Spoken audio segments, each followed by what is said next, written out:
Good morning, good afternoon and good evening. Welcome to my another YouTube video. आज हम biology class 12 का chapter number 9 पढ़ेंगे, that is strategies for enhancement in food production. आज हम animal breeding के बारे में पढ़ेंगे।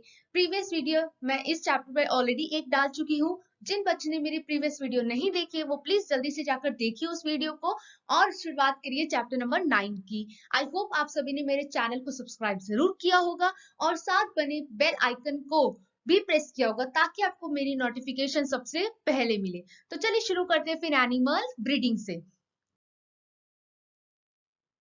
एनिमल ब्रीडिंग क्या होती है स्टूडेंट्स? ब्रीडिंग ऑफ एनिमल्स एक इंपॉर्टेंट एस्पेक्ट बन जाता है एनिमल हस्बेंड्री का। देखो स्टूडेंट्स, हमने लास्ट वीडियो में बात की थी कि एनिमल हस्बेंड्री क्या होता है। Taking care of animals and to produce the products from them are known as animal husbandry. Animal husbandry का एक इंपॉर्टेंट एस्पेक्ट क्या होता है? Breeding of animals. एनिमल्स की ब्रीडिंग करना यानी कि उनको एक जगह से दूसरी जगह ले जाना और उनकी मैटिंग कराना। ठीक है, मैटिंग क्या होता है ये टर्म्स आपको वीडियो के एंड तक सारी की सारी क्लियर हो जाएगी।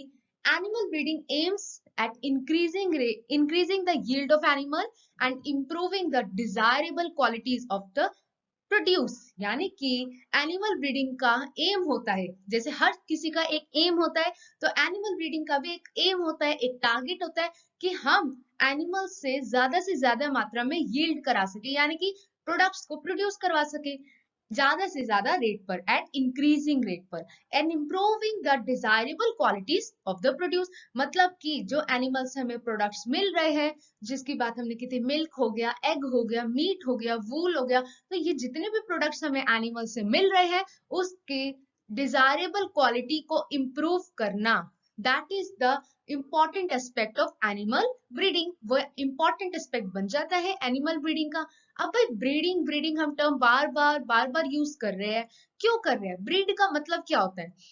What is breed? A group of animals, वो ग्रुप होता है एनिमल्स का related by decent and similar in most characters, जो एक दूसरे से रिलेट करते हैं, जिनके जो करेक्टर्स है वो बहुत डिसेंट, कॉमन एंड सिमिलर है, एक दूसरे से मिलते जुलते हैं। लाइक जनरल अपीयरेंस हो गया, देखने में जनरल अपीयरेंस, अपीयरेंस मतलब देखना। फीचर्स, उसके अंदर की फीचर्स क्या है यानी कि क्वालिटीज। साइज क्या है, छोटा है, बड़ा है। कॉन्फ़िगरेशन क्या है यानी कि ओवरऑल व्यू क्या है। ठीक है, तो बेसिकली उसको कहते हैं हम ब्रीड। अब देखो, अब ध्यान से अपनी लैंग्वेज में समझते हैं। जैसे कि हर कोई इंसान है, सब की हर किसी में अपनी अपनी क्वालिटीज प्रेजेंट होती है। हर किसी का अपना अपना अपीयरेंस होता है, देखने की जो लुक होती है जिसे हम कहते हैं लुक, सबकी डिफरेंट होती है। ठीक है, साइज भी सबका डिफरेंट होता है। यहाँ साइज का मतलब है कि कौन छोटा है साइज में, कौन बड़ा है। हाइट, हम ह्यूमन बींग्स में हाइट कहते हैं और इन एनिमल्स के टर्म में हम साइज कहते हैं। कि हम कहते हैं एलिफेंट बिगर एनिमल है, तो क्यों? क्योंकि हम साइज की बात कर रहे हैं, इनमें बिग और स्मॉल की बात होती है। रैट एक स्मॉल एनिमल है। ठीक है, तो सिमिलरली जैसे ह्यूमन में हाइट यूज होती है वैसे एनिमल्स में साइज यूज होता है। तो ग्रुप जो होता है एनिमल्स का, जिनके जो करेक्टर्स है वो डिसेंट, कॉमन है और सिमिलर, एक दूसरे से मिलते जुलते ही है। किस किस में मिलते जुलते हैं? जनरल अपीयरेंस हो गया, ऐसा नहीं है जुड़वा है या एक जैसे दिखते हैं, मतलब एक जो लिमिट होती है ना कि सिमिलर दिखते हैं, जैसे सबके हाथ नाक मुंह है, ये सब फीचर्स हो गया, साइज हो गया एंड कॉन्फ़िगरेशन, ये कुछ है कॉमन करेक्टरिस्टिक्स ऑफ एनिमल्स। तो इनके ग्रुप को क्या कहते हैं हम? ब्रीड। इनके ग्रुप को हम क्या कहते हैं? ब्रीड। ठीक है स्टूडेंट्स, तो देखो अब क्या है, जैसे कि आपको फिगर 1 में दिखाया गया है। फिगर 1 में आपको क्या दिखाया गया है कि आपको बेसिकली क्या है, ये डीएनए का स्ट्रक्चर है। This is the structure of DNA. DNA का स्ट्रक्चर आपको दिखा रखा है, यानी कि बेटा सब की हर किसी एनिमल हो चाहे ह्यूमन बीइंग हो, कोई भी हो, सबका डीएनए मटेरियल अलग अलग होता है। ठीक है, तो इसी तरह से बता रखा है सबका डीएनए मटेरियल तो अलग अलग होगा, लेकिन जो एनिमल्स है वो सिमिलर भी दिख सकते हैं बाहर से, जनरल अपीयरेंस से, फीचर्स से। आई होप क्लियर हो गया होगा। अब देखो आगे पढ़ते हैं हम। When breeding is between animals of same breed. अच्छा, आपने ब्रीडिंग वर्ड जो है अपने किसी का अगर पेट डॉग है उसमें भी जरूर सुना होगा, जैसे लैब्रा हो गया एक ब्रीड का नाम। फिर ऐसे अलग अलग ब्रीड्स के डॉग्स प्रेजेंट होते हैं, जैसे आपको फिगर सेकंड में समझाया गया है। तो अलग अलग सारे डॉग्स जो है, देखो डॉग तो डॉग होता है, हमें देख कर पहचान लेते हैं कि सारे के सारे क्या है, हमारे पास डॉग्स है। लेकिन सबकी ब्रीड्स अलग अलग होती है। ठीक है, सबके हैबिटेट अलग अलग होता है, फीचर्स अलग अलग होते हैं। ठीक है, तो जैसे मैं लैब्रा की बात कर रही हूँ तो कुछ लोगों के पास लैब्रा होगा और कुछ के पास अलग अलग ब्रीड के डॉग्स प्रेजेंट होंगे। तो यहाँ ब्रीड का मतलब वही है। तो when breeding is between animals of the same breed is called inbreeding. अगर ब्रीडिंग यानी कि मेटिंग, ठीक है, मेटिंग अगर दो एनिमल्स के बीच में होती है, सेम ब्रीड की है वो, ठीक है, कौन सी ब्रीड की है वो, सेम ब्रीड की है। अगर लैब्रा लैब्रा की बात करें हम, तो लैब्रा की मेटिंग हो रही है, मेटिंग यानी कि ब्रीडिंग जो हो रही है वो लैब्रा से ही हो रही है, तो जो वो प्रोड्यूस होगा वो भी लैब्रा ही होगा ना। तो लैब्रा लैब्रा की मेटिंग हो रही है, तो इस तरह की मेटिंग को हम क्या कहते हैं, ब्रीडिंग को क्या कहते हैं, इन ब्रीडिंग। इस तरह की ब्रीडिंग को हम क्या कहते हैं, इन ब्रीडिंग, कि एक सेम ब्रीड के एनिमल्स में मेटिंग हो रही है, ठीक है। वाइल क्रॉसेस बिटवीन, मेटिंग को हम क्रॉसेस भी कहते हैं, between different breeds are called outbreeding. जब वो अलग अलग ब्रीड्स के बीच में होगी तो उसे हम आउटब्रीड कहेंगे। मान लो एक है आपके पास डॉग लैब्रा का, और एक कोई मान लो एक्स, मतलब कोई भी एक दूसरी ब्रीड है, ठीक है, तो एक्स ब्रीड है, तो उनका जो प्रोड्यूस होगा यानी कि जो मेटिंग से उनका ऑफस्प्रिंग्स बनेगा, तो उसमें तो जो फीचर होंगे वो एलेक्स दोनों के होंगे ना, दोनों के फीचर्स होंगे।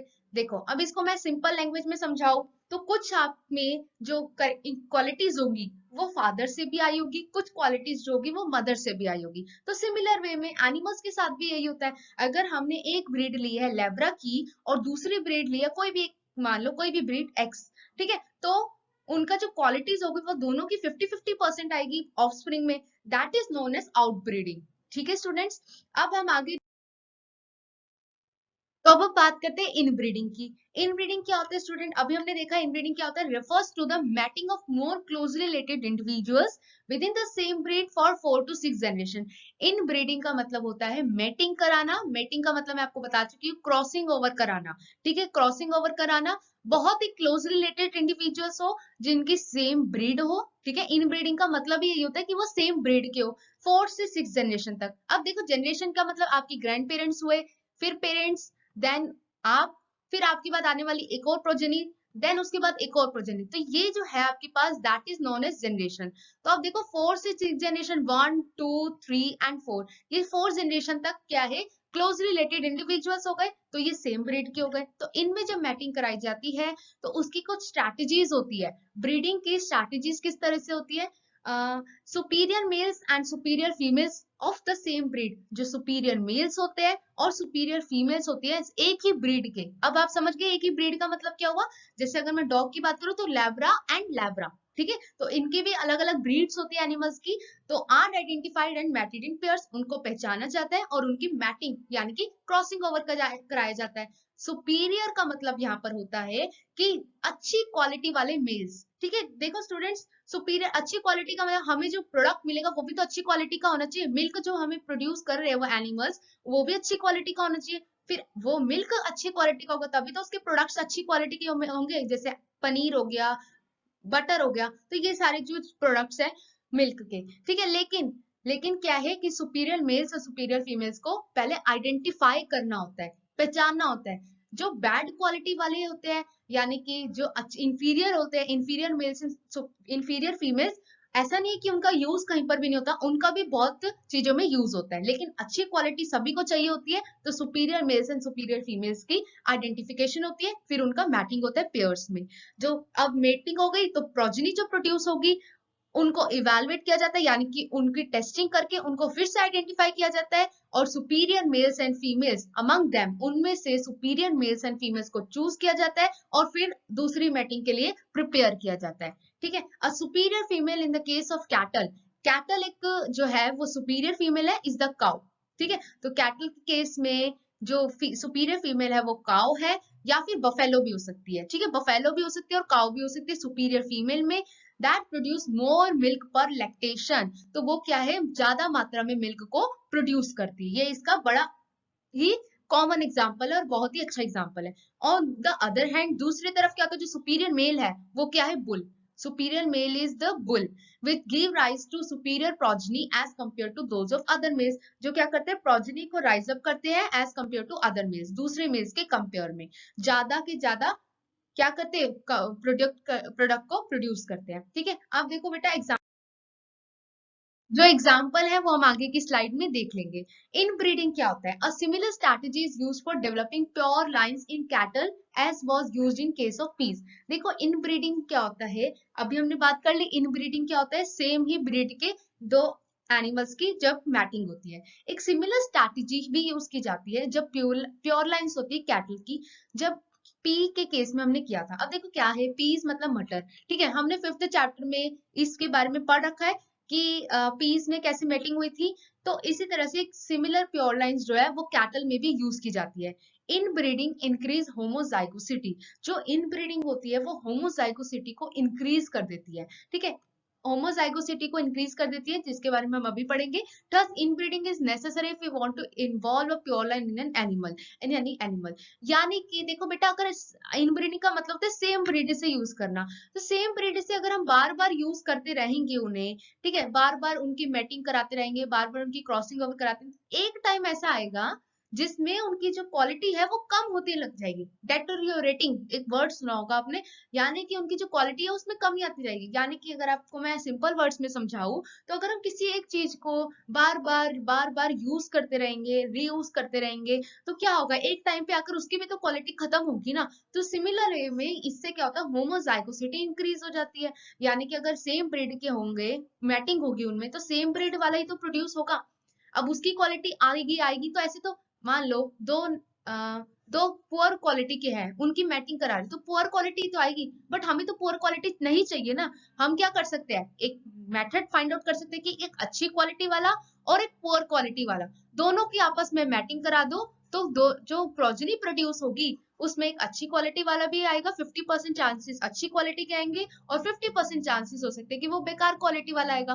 तो लेकिन थोड़ा तो इसमें होगा ना कि होमोजाइगोसिटी जो है उसमें थोड़ी डिक्रीज हो जाएगी। थर्स इनब्रीडिंग नेसेसरी है एक प्योर लाइन के लिए।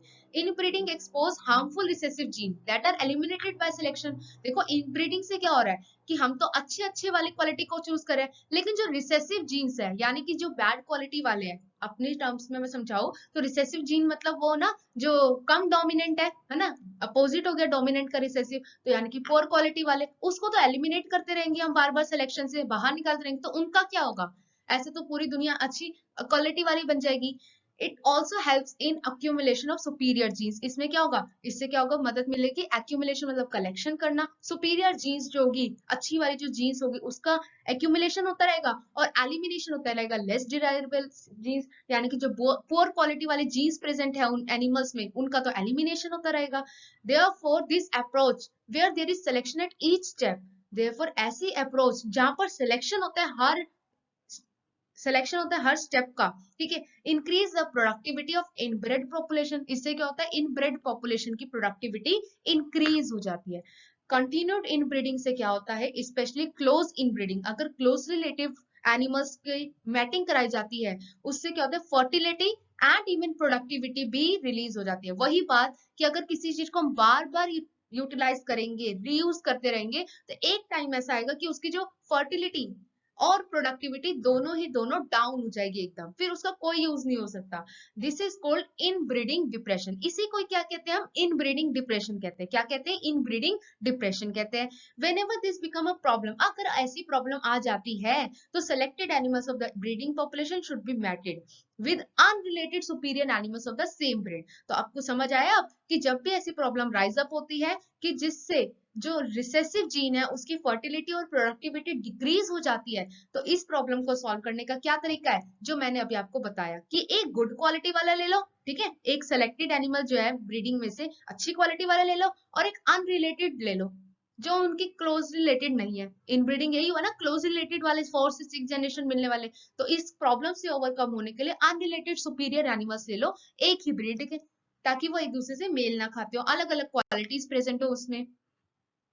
This help usually helps restore fertility and yield. तो इससे क्या होता है, प्रोडक्टिविटी भी इंप्रूव हो जाएगी और फर्टिलिटी भी इंप्रूव हो जाएगी।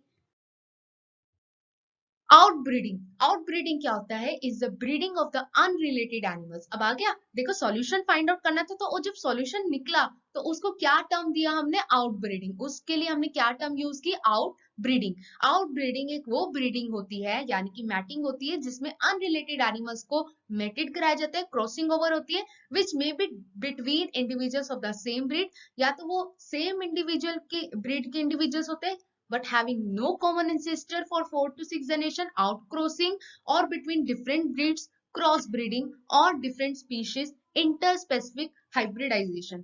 अब बहुत ज्यादा कंफ्यूजिंग हो गया ना, अब इसको क्लियर करते हैं धीरे धीरे, ठीक है। आउट ब्रीडिंग एक ब्रीडिंग प्रोसेस है, ठीक है, जिसमें क्या करते हैं, ब्रीडिंग होती है अनरिलेटेड एनिमल्स की। अनरिलेटेड एनिमल्स की कैसे, यानी कि एक ब्रीड हमारे पास एस हो गया, एक हो गया हमारे पास वाई, इन दोनों की जब मैटिंग होती है, यानी कि इन दोनों की क्वालिटीज नहीं मैच करती ज्यादा, ठीक है, ज्यादा क्वालिटीज मैच नहीं करती, बस उठा लिया है सेम ब्रीड के, तो क्या हो गया, वो आउट ब्रीडिंग हो गई, ठीक है। ये हो गया नंबर 1। आई होप क्लियर हो गया होगा। नहीं क्लियर होता तो स्टूडेंट कमेंट करके जरूर बता देना, मैं आपको और इजी वे में आपको समझा दूंगी। अब नेक्स्ट पॉइंट क्या लिया इन्होंने, आउट क्रॉसिंग लिया। Having no common ancestor for 4 to 6 generation, इन्होंने कहा है कि 4 से 6 जनरेशन तक कोई कॉमन एंसेस्टर नहीं होना चाहिए। कॉमन एंसेस्टर, एंसेस्टर क्या होता है, हमारे बुजुर्ग जो बड़े होते हैं हमसे, ठीक है, तो ये उस कैटेगरीज में आते हैं। तो जैसे हमारे पास हो गया, एक हम लेते हैं ए, ठीक है, एक हमारे पास ए एनिमल है और दूसरा एनिमल हमारे पास कौन है, बी, ठीक है, बी है और ए है, एक सेकेंड स्टूडेंट में लिख रही हूँ, ए एंड बी। तो इनमें क्या है, कोई कॉमन एंसेस्टर नहीं है, बस दोनों मिले एनिमल्स, ठीक है। ऐसा भी नहीं है कि है, ऐसा है सेम ब्रीड के है ये, तो दोनों एनिमल्स को उठाया और इनकी क्रॉसिंग ओवर कर दी, that is known as out crossing. नाम से क्लियर हो रहा है, आउट क्रॉसिंग मतलब इनमें कोई ऐसा रिलेशन नहीं है, पहले कभी नहीं इनकी क्वालिटीज मैच की, तो that is known as out crossing. Outcrossing इसे कहते हैं।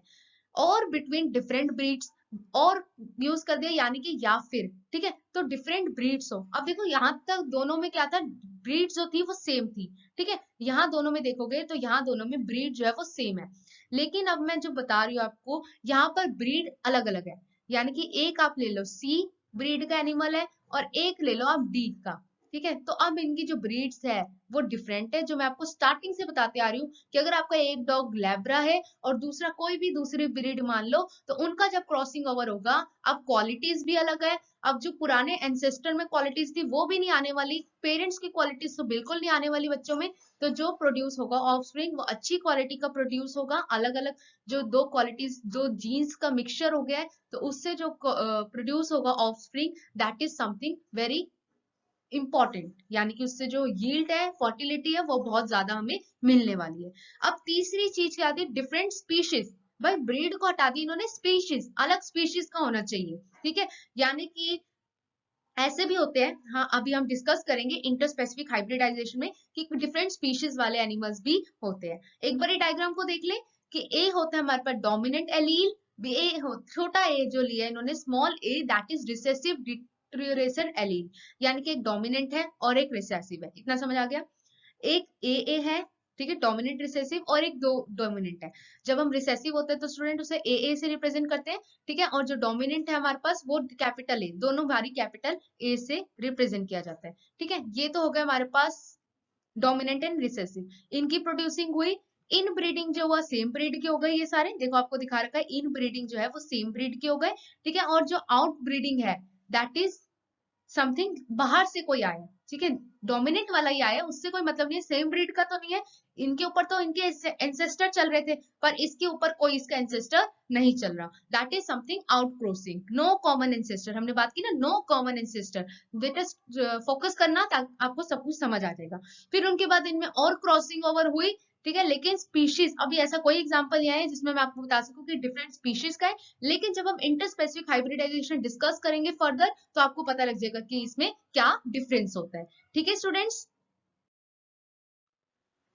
Out crossing, this is the practice of mating of animals. अब आउट क्रॉसिंग क्या होता है, ये वो प्रैक्टिस होती है एनिमल्स की मैटिंग की। मैटिंग का मतलब मैंने बताया क्रॉसिंग ओवर होना within the same breed में क्रॉसिंग ओवर होना, but having no common ancestors on either side, किसी भी साइड में, ना तो मेल साइड में ना फीमेल साइड पे कोई भी कॉमन एंसेस्टर नहीं होगा, सेम ब्रीड के होंगे 4 से 6 जनरेशन तक। The offspring of such a mating is known as outcross. तो इस तरह की जो मैटिंग से ऑफस्प्रिंग प्रोड्यूस होता है उसे हम क्या कहते हैं, आउट क्रॉस, ठीक है। जिस इस तरह की मैटिंग से जो ऑफस्प्रिंग प्रोड्यूस होता है उसे हम क्या कहते हैं, out cross. It is a best breeding method for animals, ये जो है बच्चों वो बहुत ही ज्यादा अच्छा मेथड है, यानी कि बेस्ट ब्रीडिंग मेथड है आउट क्रॉसिंग मेथड, ठीक है, एनिमल ब्रीडिंग का, जिसमें जो एवरेज एनिमल्स होते हैं, यानी कि जो एवरेज प्रोड्यूस करते हैं मिल्क का, और ग्रोथ रेट भी उनकी ठीक ठाक होती है, तो उनके लिए ये उन एनिमल्स के लिए बहुत ही अच्छा मेथड है। A single outcross often helps to overcome inbreeding depression. अब जो एक सिंगल आउटक्रॉस है, यानी कि ये आउटक्रॉसिंग की हमने बात की, देखो पॉइंट क्या है, आउटक्रॉसिंग में मैटिंग तो होती है, वो तो हर ब्रीडिंग एनिमल ब्रीडिंग के जितने भी अभी तक हमने मैटर पढ़े, मैटिंग तो होगी, तभी तो हमें पता लगेगा कि किस क्वालिटी और क्वांटिटी में हमें प्रोडक्ट मिल रहा है। लेकिन जो मैटिंग होने की उसमें कोई कॉमन इंसेस्टर नहीं है 4 से 5th जनरेशन तक, और सेम ब्रीड के है, ठीक है। ऑफस्प्रिंग को हम आउटक्रॉस कहते हैं, बेस्ट ब्रीडिंग मेथड है, ठीक है, एवरेज एनिमल्स के लिए। जो सिंगल आउटक्रॉस है, इतने सारे इसके अच्छे फायदे हैं, तो ये क्या करता है, हेल्प करता है ओवरकम इन ब्रीडिंग डिप्रेशन। अब इन ब्रीडिंग का मतलब आपको क्लियर हो गया होगा। इन ब्रीडिंग का मतलब क्या है, सेम ब्रीड के जो दो आपके पास एनिमल्स आ जाते हैं, उनके बीच में अगर हम क्रॉसिंग ओवर कराए, देखो क्रॉसिंग ओवर, मैटिंग, ये सारे वर्ड्स आपके चैप्टर नंबर 5 में ऑलरेडी क्लियर कर चुकी है।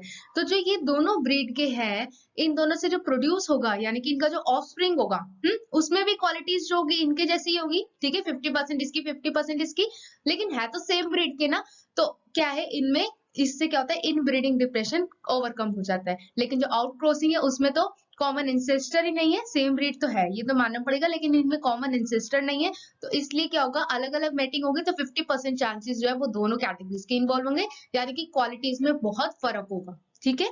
तो पिक्चर में एक बार हम देख लेते हैं, let me remove this part, तो आपको पिक्चर क्लियर हो जाएगी अच्छे से। देखो क्या है, two breed cross occurs where breed A and breed B. तो जैसे मैं कोई भी नाम दे देती हूँ, this is breed A and this is breed B, तो ब्रीड ए बोलते हैं इसमें और ब्रीड बी। तो ब्रीड ए क्या है इसमें, बुल, और ब्रीड बी क्या है, काउ, ठीक है, bull and cow are two pure breeds and then F1 progeny, यानी कि जो इनके ऑफस्प्रिंग प्रोड्यूस है उसे हम F1 प्रोजनी कह रहे हैं, ए बी, ठीक है, क्योंकि प्योर ब्रीड जो है ए हो गई और बी हो गई, तो उनका जब क्रॉसिंग ओवर होगा तो दोनों के क्रॉसिंग ओवर से क्या बनेगा, ए बी बनेगा। Contains equal parts of two breeds, यानी कि 50% करेक्टर ए ब्रीड के कंटेन करेगा और 50% करेक्टर बी ब्रीड के कंटेन करेगा, ठीक है बच्चों। यानी कि इसके अंदर क्वालिटीज 100% है। क्वालिटी स्टूडेंट कोई भी हो सकती है, चाहे वो बैड क्वालिटीज हो या गुड क्वालिटीज हो, ठीक है। इसी तरह से इसके अंदर 100% ब्रीड्स की क्वालिटी इन्वॉल्व है बुल में और काउ में, तो दोनों का मिक्सचर जो बनेगा that is F1 cross breed progeny. 50% chances qualities जो है वो ए की होंगी, 50% क्वालिटीज होगी वो बी की होगी, ठीक है स्टूडेंट्स, क्लियर हो गए ये वर्ड्स। आगे हम बढ़ते हैं क्रॉस ब्रीडिंग। देखो ऐसा कंफ्यूजन तो नहीं हो रही, आउट क्रॉसिंग, क्रॉस ब्रीडिंग, अगर आपको कोई भी कंफ्यूजन है तो आप मुझे कमेंट सेक्शन में बता सकते हैं, कोई भी कंफ्यूजन हो, ताकि मैं उसे सॉर्ट आउट कर सकूं कि क्या कौन सी कंफ्यूजन आ रही है आपको। वैसे तो आपको एज इट इज लर्न करना है, एंड आप मेरी अगर कोई भी कंफ्यूजन है पॉज करके अच्छे से समझ सकते हैं क्या मतलब है हर चीज का। अब हम पढ़ेंगे क्रॉस ब्रीडिंग के बारे में, और टर्म्स को और क्लैरिफाई क्लियर करने के लिए आप एंड तक मेरी वीडियो को जरूर देखना। In this method superior males of one breed, अब देखो ये मैथड जो है क्रॉस ब्रीडिंग, ठीक है, क्रॉस ब्रीडिंग मैथड में क्या होता है, superior males of one breed, एक ब्रीड के superior males are mated with superior females of another breed. देखो इसमें अब ब्रीड चेंज हो गई है, तो टर्म से क्लैरिफाई हो जाता है कि जो सुपीरियर मेल्स है, यानी कि हम मेल्स को अगर आप एम से रिप्रेजेंट करूं, ठीक है, एक ब्रीड के, और जो फीमेल है दूसरी ब्रीड के, ठीक है, उनका अगर क्रॉसिंग ओवर होते हैं that is known as cross breed. Cross breeding allows the desirable qualities. Desirable qualities क्यों का है, डिजायरेबल क्वालिटीज का मतलब होता है कि चाहे मन चाहे, ठीक है, जिस जो सी क्वालिटी हमें चाहिए हम अपनी पसंद से अपने अनुसार उस क्वालिटीज को डेवलप कर सकते हैं मेल में और female respectively. Two different breeds are to be combined, तो इन दोनों अलग अलग ब्रीड्स के लोगों को, यानी कि male and female, superior male and superior females को हमने कंबाइन किया। The progeny hybrid animals may themselves be used for commercial production. तो इनसे जो progeny बनेगा, ठीक है, इनसे जो progeny बनेगा तो वो उसको भी हम कमर्शियल प्रोडक्शन, यानी कि बहुत सारे प्रोडक्ट्स को प्रोड्यूस करने के लिए यूज कर सकते हैं।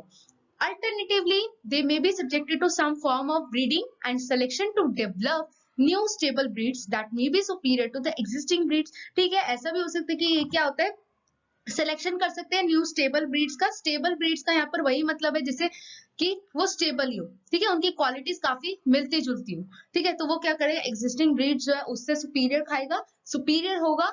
Many new animal breeds have been developed by this approach, और बहुत सारे ऐसे न्यू एनिमल्स को, एनिमल्स की जो ब्रीड्स आई है वो उनको इसी अप्रोच के जरिए डेवलप किया गया है। किसके जरिए, क्रॉस ब्रीडिंग के जरिए। हिसार डाले is a new breed of sheep developed in Punjab by crossing Bikaneri Eves and Marino Rams. देखो स्टूडेंट्स क्या है, ये बहुत इंपॉर्टेंट है इसलिए मैंने इसको हाईलाइट किया बहुत अच्छे से, कि हाईलाइट करके जो चीज हाईलाइटेड होती है वो तो बहुत ही ज्यादा इंपॉर्टेंट होती है। ठीक है, ये जो है आपके पास हिसार दले, that is the new breed. अभी हमने बात की ना कि superior mails and superior females की मैटिंग कराई जाती है और जो ऑफस्प्रिंग प्रोड्यूस होता है वो न्यू ब्रीड का होता है। ठीक है, तो क्या हुआ, और डिफरेंट ब्रीड से होते हैं, मेल और फीमेल भी। तो ये जो है पंजाब में डेवलप की गई थी, शिप की एक ब्रीड है, शिप की एक ब्रीड है। किसकी क्रॉसिंग की गई थी? बिकानरी ईव्स एंड मैरिनो रैम्स। ठीक है, इन दोनों की क्रॉसिंग ओवर से, यानी कि दोनों ही अलग अलग ब्रीड के हैं, शिप है दोनों, सारी शिप है, मतलब शिप से शिप ही होगी ना। तो बिकानेरी ईव्स और मैरिनो रैम से हिसार जिले पंजाब में एक न्यू शिप की ब्रीड डेवलप की गई। ठीक है, खुद से नहीं थी, डेवलप की गई स्टूडेंट, क्वालिटी को मैच करके उनकी मैटिंग कराकर। ठीक है, अब देखो डायग्राम में आपको क्रॉस ब्रीडिंग क्लियर करते हैं, जिनको नहीं समझ आई है अभी तक। देखो आपके पास इतने सारे एनिमल्स दिखा रखे हैं, ठीक है, अलग अलग कलर से दिखा रखा है, that is something new for you all, कि आपको नए नए कलर से दिखा रखा है कि किस तरह से कलर की मैचिंग से, तो आपको आई थिंक सब कुछ क्लियर हो जाएगा कि एक purple, brown, green and blue colour का यूज किया गया है। ठीक है, अब देखो स्टूडेंट्स, इन दोनों में क्रॉसिंग ओवर हुआ। ठीक है, ये क्या है, एक तरह से पी डिग्री चल रही है, ये क्या है, जनरेशन चल रही है, ये ग्रैंडफादर, फादर, उसके बाद ऑफस्प्रिंग, ऑफस्प्रिंग के आगे मोर। ठीक है, ऐसे। अब क्या है, आपके पास इन दोनों की ब्रीडिंग हुई है, इन दोनों की जो मैटिंग हुई है, सॉरी, अब हम देखेंगे उससे ये ऑफस्प्रिंग प्रोड्यूस हुआ। ठीक है, focus on the marking point. ठीक है, देखो ये था ब्राउन कलर का एंड ये था आपके पास पिंक कलर का। ठीक है, सॉरी, पर्पल कलर का। तो ये पर्पल है और ये ब्राउन, दोनों का आगे qualities 50% chances of brown one and 50% chances of purple one. अब नीचे देखते हैं ग्रीन एंड ब्लू वन। देखो इन दोनों की भी मैटिंग हुई है, दोनों से जो ऑफस्प्रिंग प्रोड्यूस हुआ that is 50% of blue one qualities and 50% of green one qualities. ठीक है, अब देखो इन दोनों, अब ये दोनों प्रोड्यूस हो गए, ऐसे ही बहुत सारे प्रोड्यूस करते हैं। अब क्या हुआ, ये ऐसे ही मतलब बहुत सारे एनिमल्स की मैटिंग कराई जाती है और ऑफस्प्रिंग प्रोड्यूस होते हैं। ठीक है, अब क्या होगा कि बहुत सारे में से अब superior male and superior female को कलेक्ट किया जाएगा। ठीक है, superior male and superior female को सेलेक्ट किया जाएगा। सेलेक्ट करने के बाद इन दोनों की मैटिंग कराई जाएगी, इन दोनों की मैटिंग होगी। देखो 50% और 50% तो इन दोनों की इन्वॉल्व थे एंड 50% जो था वो इनका इन्वॉल्व था। तो फिर क्या हुआ, जो नए ऑफस्प्रिंग्स बने, ठीक है, नए ऑफस्प्रिंग बने, देखो जरूर थोड़ा ना एक दो भी बन सकते हैं, तो जो दो ऑफस्प्रिंग्स बने उनमें देखो कितने कितने कलर्स का, यानी कि कितनी कितनी क्वालिटीज इन्वॉल्व हुई है। Red, brown one, blue one भी इन्वॉल्व हुई। ब्लू वन क्यों इन्वॉल्व हुई, ये भी तो इनके साथ भी तो मैटिंग की गई है, green one and purple one. ठीक है, तो आपको समझ आ गया होगा यहाँ पर भी brown, blue, green and purple, इनकी मैटिंग की गई। अब समझ आ गई सारी की क्वालिटीज का एकदम मिक्सचर बना दिया। अब देखो इन दोनों की भी तो मैटिंग हो सकती है, यानी कि ऐसे ही बहुत सारे प्रोड्यूस होंगे, बहुत सारे एनिमल्स मैटिंग करेंगे और ऑफस्प्रिंग प्रोड्यूस करेंगे और ऐसी क्वालिटीज उनमें आएगी 50-50-50-50, और यहाँ तक जो ऑफस्प्रिंग बना उनमें 25% क्वालिटीज इन्वॉल्व हो गई। राइट, अब क्या है, उनमें से सिलेक्शन होगा एक desirable male, superior male and superior female का, फिर इनमें मैटिंग हुई।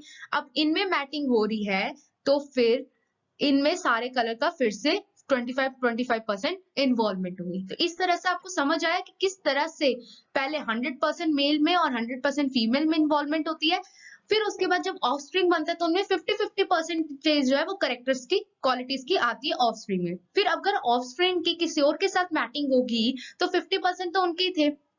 ठीक है, let me describe it here. तो सबसे पहले हम देते हैं मेल को, सुपीरियर मेल हो गया। ठीक है, अभी तक उन बच्चों के लिए जिनको अभी भी समझ नहीं आ रहा तो कोई बात नहीं, there are so many options to make you understand. तो आपको अगर फिर भी समझ आए तो आप कमेंट बॉक्स में जरूर लिखिएगा। ये मेल है दैट इज 100% के साथ। ठीक है स्टूडेंट, मैं लिख रही हूँ इसको तो थोड़ा सा ये देखो 100%, एंड इनके पास भी फीमेल है, इसके पास भी 100% क्वालिटीज है। ठीक है भाई, अब इन दोनों की क्या हो रही है, क्रॉसिंग ओवर हो रही है। क्रॉसिंग ओवर हो रही है तो इसके बाद मीटिंग के बाद क्या प्रोड्यूस होगा, ऑफस्प्रिंग प्रोड्यूस होगा। अब जो ऑफस्प्रिंग प्रोड्यूस हुआ, ठीक है, दैट इज एमएफ बोल देती हूँ मैं इसको, क्योंकि दोनों की कॉम्बिनेशन से ऑफस्प्रिंग प्रोड्यूस होगा। तो एमएफ प्रोड्यूस हुआ तो देखो एमएफ में 50% कैरेक्टरिस्टिक्स मेल के आएंगे ऑफस्प्रिंग में और 50% कैरेक्टरिस्टिक किसके आएंगे, फीमेल के आएंगे। ये ठीक है। अब देखो भाई, ये जो भी एनिमल हो, इसकी मैटिंग किसी और के साथ करवानी होगी, फिर से किसी और ब्रीड का हमने क्योंकि क्रॉस ब्रीडिंग चल रहा है। क्रॉस ब्रीडिंग में क्या होता है, दूसरी ब्रीड के एनिमल्स इन्वॉल्व होते हैं, कोई और होगा एनिमल, वो आपके उससे भी मैटिंग करानी है अब हमें इसकी, ठीक है। सेम लाइक ह्यूमन बींग्स, तो उनकी मैटिंग करानी है हमें। अब मैटिंग कराएंगे तो इनके बीच में भी क्रॉसिंग ओवर होगा, ठीक है। लेकिन ये वाला जो है आपके पास, इसके तो मदर फादर अलग हुए ना, इसके मदर फादर कोई और होगा, हो सकता है इंफीरियर क्वालिटी के हो, पुअर क्वालिटी का हो, ठीक है। हो सकता है सुपीरियर ना हो but half in superior quality का हो, मतलब ठीक ठीक एवरेज एवरेज क्वालिटीज इनमें प्रेजेंट हो। तो स्टूडेंट देखो कि इनके पास जो 25 और इसके पास भी 25 और 25 करेक्टरिस्टिक प्रेजेंट है, तो इनका जो ऑफस्प्रिंग बनेगा, उसमें तो बहुत सारे करेक्टरिस्टिक्स हो गए ना, उसमें तो बहुत सारी क्वालिटीज हो गई, ठीक है। तो इसलिए यही समझाया जा रहा है आपको डायग्राम में, ठीक है। इसमें अब क्या हो गए, 25 इस वाले मेल से, 25 इस वाली फीमेल से, 25 इस वाले मेल से एंड 25 इस वाली फीमेल से। तो इस तरह से 25 सारी करेक्टरिस्टिक्स, बहुत सारी क्वालिटीज आ जाएगी आने वाली जनरेशन में। तो वही आपको इस थर्ड वन वाले डायग्राम में बताया गया है, ठीक है। आई होप आपको क्लियर हो गया होगा सब। अब मैं इसको रिमूव कर देती हूँ क्योंकि आपके आगे अभी एक और पिक्चर आ रही है, ठीक है, ताकि उसको हम अच्छे से समझ सके। Let me remove this all and समझते हैं अब हम सेकंड पिक्चर को, ठीक है। सेकंड पिक्चर में क्या कह रहे हैं, सिमिलरली सेकंड पिक्चर में देखो, सबसे पहले तो येलो वन कलर ले रखा है, जो इनकी ब्रीड के नाम लिख रखे हैं, ठीक है। ब्लैक वन लिख रखा है एंड रेड वन लिख रखा है, ये तीनों क्या है, ब्रीड्स के नाम है, ठीक है, तीनों अलग अलग है। अब देखो आपके पास सामने ये एफ है और ये जे है, ठीक है, एक ब्लैक वन है और एक येलो वन है, दोनों की मैटिंग हुई, दोनों की मैटिंग के 50-50 कैरेक्टरिस्टिक कहाँ गए, इस वाले ऑफस्प्रिंग में, समझ गए। तो 50% ब्लैक वन कॉम्बो आया और 50% येलो वन। अब देखो वहां से मैंने जैसे आपको एग्जांपल बताया था, तो कोई और एनिमल्स को चूज किया गया, किसी और एनिमल को चूज किया गया, तो वी आर के नाम से कोई और एनिमल आ गया, ठीक है। अब इन दोनों की मैटिंग हुई, इन दोनों की मैटिंग हुई, तो करेक्टरिस्टिक कौन कौन से आएंगे, रेड का भी तो इन्वॉल्वमेंट होगी ना इसमें, रेड की इन्वॉल्वमेंट होगी, ब्लैक की तो और येलो की तो वो पहले से इन्वॉल्वमेंट होगी अपने मदर फादर से, बट ये जो फॉरनर वाला बाहर से आया है जो, उनकी मैटिंग हुई है, तो उसका भी तो कॉम्बो क्वालिटीज ऐड होगी।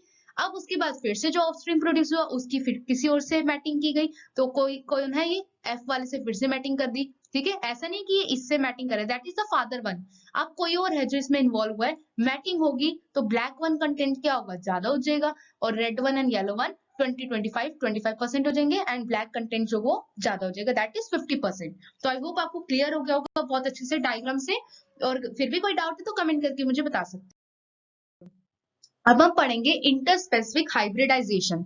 In this method, male and female animals of two different related species are mated. अब थोड़ा फर्क दिखा आपको कि मेल एंड फीमेल एनिमल्स को डिफरेंट रिलेटेड स्पीशीज से मैटेड किया जाता है। देखो स्टूडेंट, यहाँ पर ब्रीड नहीं चल रही, यहाँ पर स्पीशीज चल रही है, और इस स्पीशीज के बारे में तो आप सभी को पता है, चैप्टर नंबर फर्स्ट 11th में भी पढ़ रखा है, इनफैक्ट 12th में भी स्पीशीज बहुत बड़ी वर्ड्स आ रखा है। तो that is interspecific hybridization. In some cases the progeny में combine desirable features of both the parents. कुछ केसेस में क्या होता है, जो प्रोजेनी प्रोड्यूस होती है वो उसमें क्या होता है, कंबाइंड फीचर्स होते हैं, कंबाइंड डिजायरेबल फीचर्स, जो हमें फीचर्स चाहिए उनमें वैसे प्रेजेंट होते हैं। कहाँ से मिलते हैं, उन्हें पेरेंट्स से मिलते हैं, and may be considerable economic value, और वो इकोनॉमिक वैल्यू को बहुत बढ़ाते हैं क्योंकि हमें उनसे कितने सारे प्रोडक्ट्स मिलते हैं, ठीक है। द म्यूल, जिसका एग्जाम्पल है द म्यूल। देखो एग्जाम्पल देखते हैं, और डायग्राम से तो बहुत सारी चीजें क्लैरिफाई हो जाती है, तो वीडियो को एंड तक जरूर देखना स्टूडेंट्स, बहुत सारी चीजें आपको क्लियर होने वाली है। हाँ, मैं ये मानती हूँ ये पिक्चर थोड़ी सी ब्लर है, ठीक है, बट द मेन पॉइंट जो आपको समझाना है वो आपको बहुत अच्छे से समझ आ जाएगा, ठीक है। ये है horse and this is donkey.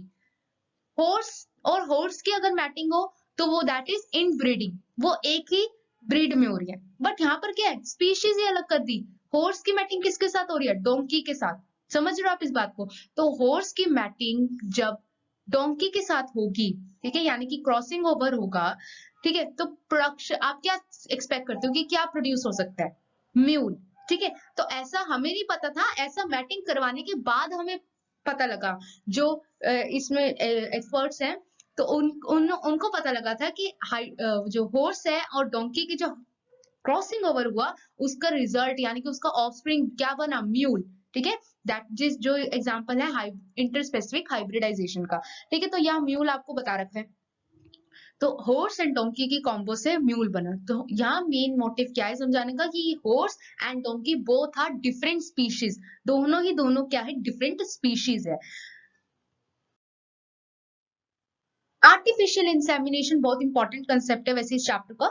The semen is collected from the male that is chosen as a parent. Semen को कलेक्ट किया जाता है मेल से। देखो मेल में सेमन प्रेजेंट होते हैं कि नहीं होते, मेल में सेमन प्रेजेंट होते हैं, उसको कलेक्ट किया जाता है, that is chosen as a parent, जिसको पेरेंट के रूप में चूज किया जाता है। यानी कि जिस जैसे हम बात करते हैं donor and injected into the reproductive tract of the selected female by the breeder। Breeder के द्वारा जो फीमेल रिप्रोडक्टिव ट्रैक्ट होता है उसमें सैमन को रिलीज किया जाता है। The Simon may be used immediately. Simon को या तो हम इमीडिएटली यूज कर सकते हैं या फिर can be frozen and used at a later date, और उसको हम फ्रीज करके भी रख सकते हैं, मतलब काफी टाइम बाद भी यूज कर सकते हैं लेटर डेट पे। It can also be transported in a frozen form to where the female is house. इसको हम फ्रोजन फॉर्म में भी डाल सकते हैं जहां पर फीमेल रिप्रोडक्टिव ट्रैक्ट में हमें इसका रिलीज करना है। In this way desirable matings are carried. इस तरीके से जिस तरह से हमें मैटिंग चाहिए उस तरह से हमें मैटिंग मिलती है। Artificial insemination help us overcome several problems of normal matings. जो आर्टिफिशियल इंसेमिनेशन होता है वो हमें हेल्प करता है बहुत सारी प्रॉब्लम्स से, जो नॉर्मल मैटिंग्स में जो बहुत सारी प्रॉब्लम्स आती है उससे, उसका एक मात्र सॉल्यूशन है आर्टिफिशियल इंसेमिनेशन। ठीक है, अब वैसे तो आपको टर्म से वर्ड से सब क्लियर हो गया होगा। अब डायग्राम में देख लेते हैं। देखो बेटा हमारे पास क्या है, डोनर सप्लाईज अनफर्टिलाइज्ड एग्स। ये जो डोनर है वो अनफर्टिलाइज्ड एग सप्लाई कर रहा है। ठीक है, टिश्यू सेल डोनर क्या है, cells from animals to be cloned and मैक्सिन फेंट in the lab so they do not grow और डिवाइड। यानी कि ये क्या करते हैं कि इस पे रख देते हैं, ठीक है, अपने वो सेमन जो है वो इस पे रख देते हैं, एग जो है यहाँ से, मतलब एक तरफ से डोनर की तरह यूज किया जा रहा है। ठीक है, इसमें क्या होता है, न्यूक्लियस रिमूव कर दी जाती है, इसमें भी न्यूक्लियस क्या है, रिमूव कर दी जाती है। The reconstructed एम्ब्रॉय grows for 7 days. जो रिकंस्ट्रक्टेड दोबारा से जो ग्रो किया गया है एम्ब्रॉय, ठीक है, वो 7 डेज तक ग्रो करता है। एम्ब्रॉय implanted into surrogate mother. Surrogate mother के बारे में आपको पता होगा, एम्ब्रॉय जो है वो इम्प्लांट होता है, मतलब कि जो जिस फीमेल में हम सैमन डालते हैं उसमें एम्ब्रॉय ग्रो करता है। ठीक है, और फिर क्या बनता है, एक ऑफस्प्रिंग प्रोड्यूस हो जाता है। ठीक है, सबसे पहले हमने डोनर लिया यानी कि एक सैमन लिया हमने, और दूसरी जगह हमने एग लिया। ठीक है, अलग अलग पेरेंट्स से लेते हैं हम। ठीक है, ऐसा नहीं है कि एक ही ब्रीड से लेना होता है, जो उसको फिर प्रिजर्व करके भी रख सकते हैं हम या तो, और फिर ना उसमें से न्यूक्लियस को रिमूव कर दिया जाता है और 7 डेज तक उसे कहाँ रखा जाता है, रिकंस्ट्रक्ट किया जाता है एम्ब्रॉय को इन द फीमेल मदर यानी कि सैरोगेट मदर में, और फिर एक ऑफस्प्रिंग प्रोड्यूस हो जाता है। MOET, मोएट। What is मोएट? Multiple ovulation embryo transfer technology is known as मोएट। ठीक है, क्या होता है भाई, ये भी एक इस तरह की टेक्नोलॉजी है। The success rate of crossing mature male and female animals is fairly low even though artificial insemination is carried out। क्या कह रहे हैं कि जो सक्सेस रेट होता है क्रॉसिंग मैच्योर का, यानी कि जब मैच्योर मेल और फीमेल के जब क्रॉसिंग ओवर होती है तो उसका जो सक्सेस रेट है, कितनी कितनी जल्दी वो सक्सेसफुली क्रॉसिंग कर लेते हैं, ये सारा जो रेट होता है वो इतना लो है, ठीक है, कि वो आर्टिफिशियल इंसेमिनेशन से भी अच्छी तरह से कैरी आउट नहीं हो पाता। To improve chances of successful production of hybrids, अगर हमें इस तरह से सक्सेसफुल रेट बढ़ाना है हाइब्रिड्स के बीच में, तो इम्प्रूव, हमें उसको इम्प्रूव करना है। Other means are also use, और भी बहुत सारे तरीके जिसे हमें यूज करते हैं। Multiple ovulation embryo transfer technology MOET is one such programme for herd programme improvement. Herd improvement मतलब कि जितने भी ये सारे भेड़ है, ठीक है, इन सब के प्रोग्राम को इम्प्रूव करने के लिए मोएट एक नई टेक्नोलॉजी आई है। इन दिस मेथड, अब पढ़ते इस मेथड में क्या होता है। A cow is administered hormones. ठीक है, एक काउ को हम क्या देते हैं, हॉर्मोन्स देते हैं विद एफएसएस लाइक एक्टिविटी। देखो आपने थर्ड चैप्टर और फोर्थ चैप्टर तो कवर कर ही लिया है ना, तो थर्ड चैप्टर में आपने कितने सारे ऐसे टर्म्स पढ़ी है एफएसएस लाइक एक्टिविटी में। ठीक है, तो क्या होता है, एक काउ को हॉर्मोन्स दिए जाते हैं जिसके साथ एफएसएच जैसी एक्टिविटी होती है, यानी कि जिसको हमने मेंस्ट्रुएशन में पढ़ रखा है, टू इंड्यूस फॉलिकुलर मैच्योरेशन, जिससे क्या होता है, फॉलिकुलर मैच्योरेशन जो होती है वो इंड्यूस हो जाती है, एंड सुपर ओव्यूलेशन का प्रोसेस साथ साथ होता है। Instead of one egg which they normally eat per cycle, they produce 6 to 8 eggs. Understand? तो क्या होता है कि हमने ये थर्ड चैप्टर में ऑलरेडी पढ़ चुके हैं इन case of human beings, but यहाँ हम किसकी बात कर रहे हैं? काउ की बात कर रहे हैं। तो काउ में क्या होता है, कुछ हार्मोन्स दिए जाते हैं जिसमें साथ साथ एफएसएच जैसी एक्टिविटीज चल रही होती है, इन फॉलिकल मैच्योरेशन इंड्यूस होता है, सुपर ओव्यूलेशन होता है। अब क्योंकि ह्यूमन बींग में तो हम बात करते हैं 1 एग प्रोड्यूस होते हैं पर साइकिल, बट इस तरह से हार्मोन दिया जाता है कि काउ में एक ही टाइम पर साइकिल 6 टू 8 एग्स प्रोड्यूस हो जाते हैं। 6 टू 8 एग्स प्रोड्यूस हो जाते हैं, इसका मतलब समझ रहे हो? जितने एग्स प्रोड्यूस होंगे दैट इज इतनी मैटिंग होगी। तो जैसे आपको काउ का एग्जांपल दिखा रखा है, डायग्राम को बहुत अच्छे से देखना। Sperm is taken from a bull from a high yield diary heard. तो एक हर्ड के ग्रुप में से स्पर्म को लिया गया है बुल में से, ठीक है। तो ये जो स्पर्म से आपको दिख रहे हैं, cow is artificially inseminated with sperm.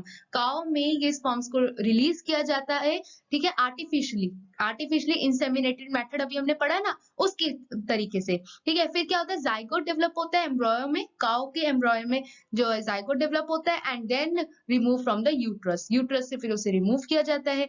Embryos are split into several smaller embryos each of which can grow into a new calf. अब जो एम्ब्रॉयो है वो क्या करते हैं, बहुत सारे सेल्स में डिवाइड हो जाता है, दैट इज 1 2 3 4 5 6 ऐसे 6, ठीक है, 6 सेल्स में डिवाइड हो जाते हैं, बहुत सारे एम्ब्रॉयज में डिवाइड हो जाते हैं, जिससे क्या होता है, नया काफ बन जाता है। Embryo place in the uterus of foster mother के यूट्रस में एम्ब्रॉयज प्लेस करता है और फिर उससे काफ बन जाता है, यानी कि ऑफस्प्रिंग प्रोड्यूस हो जाता है।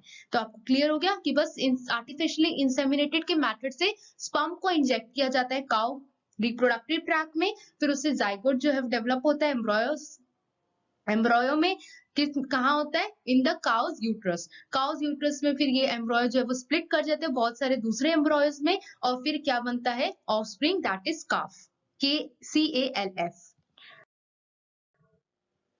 मॉइट को और थोड़ा अच्छे से समझते हैं। The animal is either mated with an elite bull, animal को या तो एक एलाइड बुल के द्वारा मेटेड किया जाता है, या कोई भी आर्टिफिशियली इंसेमिनेटेड किसी भी डोनर ले सकते हैं, कोई भी डोनर ले सकते हैं। मतलब हम द फर्टिलाइज एग एट 8 से 32 cell stage are recovered non surgically and transfer to surrogate mothers. अब ये जो फर्टिलाइज एग है, फर्टिलाइज हो गए एग 8 से 32 सेल स्टेजेस पे, ये भी आपने पढ़ रखा है सेकंड चैप्टर में स्टेजेस के बारे में, वो नॉन सर्जिकली रिकवर किए जाते हैं और सरोगेट मदर में ट्रांसफर किए जाते हैं। मतलब अब बन गए, फिर उसमें से और सेल्स लिए जाते हैं, फर्टिलाइज्ड एग्स लिए जाते हैं और सरोगेट मदर्स में इसी तरह से ये प्रोसेस चलता रहता है। The genetic mother is available for another round for super ovulation. अब देखो उसने एम्ब्रॉयो काफ प्रोड्यूस कर दिया, अब जो जेनेटिक मदर है वो उसको दूसरे राउंड के लिए सुपर ओव्यूलेशन के, यानी कि फिर से हार्मोन दिए जाएंगे और फिर से ये साइकिल कंटिन्यू रहेगी, रेडी किया जाता है। This technology has been demonstrated for cattle, sheep, rabbits, buffaloes and mares, ठीक है। तो ये सारे एनिमल्स के नाम याद रख लेना कि मॉइड जो है किस टेक्नोलॉजी अभी तक किन किन एनिमल्स में हम डेमोन्स्ट्रेट कर चुके हैं, या तो नीट पॉइंट ऑफ व्यू से इंपॉर्टेंट है आपके। High milk yielding breeds of females and high quality, high milk yielding breeds हो गई जो मोर मिल्क प्रोड्यूस कर सकती है फीमेल्स, एंड हाई क्वालिटी जो हो गई मीट यील्डिंग बुल्स, और जो बुल्स जो है मीट जो है ज्यादा मात्रा में अच्छी क्वालिटी में प्रोड्यूस कर सकते हैं, have been bred successfully, उनको ब्रीडिंग की जाती है successfully to increase herd size in short time, ताकि हम हर्ड के साइज को शॉर्ट टाइम में इंक्रीज कर सके, हर्ड साइज को शॉर्ट टाइम में इंक्रीज कर सके, ठीक है। तो आपको ये समझ आ गया। अब देखते हैं फिर से फिगर में। एक्चुअली यहाँ पर 8 से 32 सेल स्टेजेस को एक्सप्लेन किया गया है। जैसे आपके पास काउ है, ठीक है, कलेक्ट करते हैं ओसिसाइट्स में, ये सारे 5-7 डेज की बात कर रहे हैं, उसमें ये फर्टिलाइजेशन का प्रोसेस होता है। ये सब आपको पता है सेकंड चैप्टर से और थर्ड चैप्टर से, बहुत क्लैरिटी आपको कि 8 से 32 सेल स्टेजेस पे ये सारे अपने अपोजिशन पे आ जाते हैं और ट्रांसफर करते हैं एम्ब्रॉयो को टू द रिसेप्टेंट, और रिसेप्टेंट के पास ट्रांसफर करते हैं एम्ब्रॉयो को, ठीक है स्टूडेंट्स। तो अभी तक हमने इतनी सारी टेक्नोलॉजीज पढ़ ली है, इतने सारे मेथड्स पढ़ लिए कि हम किस तरह से फर्टिलिटी को एंड प्रोडक्टिविटी को इंक्रीज कर सकते हैं, ठीक है। तो ये सारे ही मेथड बहुत इंपॉर्टेंट है, एंड मेरी फर्दर अपकमिंग वीडियोस में मैं आपको इन सभी के डिफरेंसेस बताऊंगी, क्योंकि स्टूडेंट्स एक एक टॉपिक नहीं आता कई बार, एग्जाम में 2 टॉपिक्स को लेके उसका डिफरेंशिएट करना आ जाता है। तो वो डिफरेंशिएट कैसे करें? हमें क्लैरिटी पूरी है टॉपिक की, अंडरस्टैंडिंग भी पूरी होती है, बट डिफरेंसेस करना थोड़ा-सा मुश्किल हो जाता है। इसलिए जो याद होता है हमें, हम वो भी भूल जाते हैं। तो डिफरेंसेस की वीडियोस आएगी, तो उसके लिए आप मेरे चैनल को ज़रूर सब्सक्राइब करें, ताकि आपको मेरे डे टू डे अपडेट्स मिले। Thank you so much everyone. Please video को लाइक जरूर करें। आपने इतनी एंड तक मेरी वीडियो देख ली है तो आपको अच्छी जरूर लगी होगी। प्लीज वीडियो को लाइक जरूर करें, कमेंट करें अगर आपको कोई भी डाउट है, शेयर करें अपने दोस्तों के साथ। अगर आप मुझे कोई फीडबैक देना चाहते हो, आप मुझे फीडबैक दे सकते हो in the comment section. And हाँ, सब्सक्राइब करना ना भूलें। Thank you so much.